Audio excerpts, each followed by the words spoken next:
السلام عليكم ورحمة الله.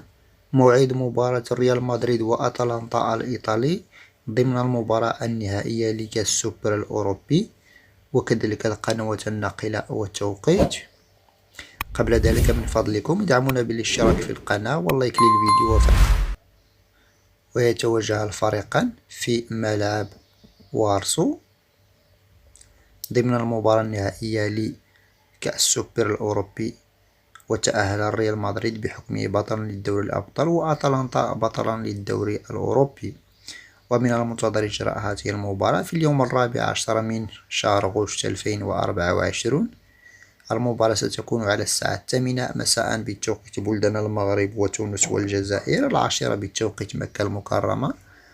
ومن المنتظر نقل هذه المباراة على قنوات بي إن سبورت بالنسبة لدول شمال إفريقيا والشرق الأوسط.